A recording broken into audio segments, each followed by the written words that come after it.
આ 4 રાશિઓ પર થશે ધનવર્ષા. ક્યાંક તમારી રાશિ તો નથી ને? શું તમારી રાશિ પણ એ 4 ભાગ્યશાળી રાશિઓમાં સામેલ છે જેનું નસીબ રાતોરાત બદલાવાનું છે? ક્યાંક આ મહાયોગ તમારા ઘરે તો ધનવર્ષા નથી કરવાનો ને? જાણવા માટે વિડિયો છેલ્લે સુધી જરૂર જોજો. જ્યોતિષશાસ્ત્ર અનુસાર જ્યારે પણ કોઈ ગ્રહ ગોચર કરે છે ત્યારે અનેક મોટા યોગોનું નિર્માણ થાય છે. આમાંનું જ એક અત્યંત પ્રભાવશાળી યોગ છે વૈધૃતિ યોગ. દ્રિક પંચાંગ અનુસાર સૂર્ય અને ચંદ્રની યુતિથી બનતો આ વૈધૃતિ યોગ જ્યોતિષીય દ્રષ્ટિએ ખૂબ જ મહત્વપૂર્ણ માનવામાં આવી રહ્યો છે. આજ સાંજથી શરૂ થઈ રહેલા આ યોગની અસર આમ તો તમામ 12 રાશિઓ પર પડશે, પરંતુ 4 વિશેષ રાશિઓ એવી છે જેમને આ સમયગાળા દરમિયાન જબરદસ્ત લાભ, આર્થિક ઉન્નતિ અને કરિયરમાં નવી મોટી તકો મળશે.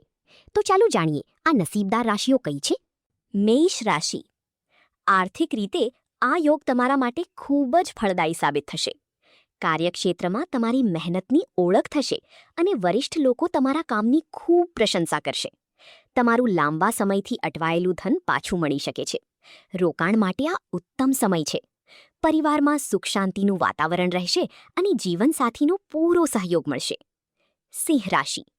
સૂર્યની આ સ્થિતિથી તમારો આત્મવિશ્વાસ 7મા આસમાને હશે. સમાજ અને કાર્યક્ષેત્રમાં તમારી પદ પ્રતિષ્ઠામાં નોંધપાત્ર વધારો થશે.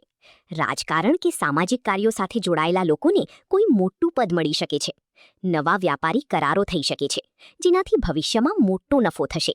સ્વાસ્થ્યમાં સુધારો જોવા મળશે અને તમે ખુદને અત્યંત ઊર્જાવાન અનુભવશો. તુલા રાશિ. આ વૈધૃતિ યોગ તમારા જીવનમાં સંતુલન અને ખુશીઓ લઈને આવી રહ્યો છે. જે લોકો નવી નોકરીની શોધમાં છે તેમને મનગમતી તક મળી શકે છે. કાર્યસ્થળ પર કોઈ મોટી જવાબદારી તમને સોંપાઈ શકે છે. આવકના નવા સ્ત્રોત ઊભા થશે, જેનાથી તમારા બેંક બેલેન્સમાં જોરદાર વધારો થશે. પ્રેમ સંબંધોમાં મધુરતા આવશે અને મિત્રો સાથે સારો સમય પસાર થશે.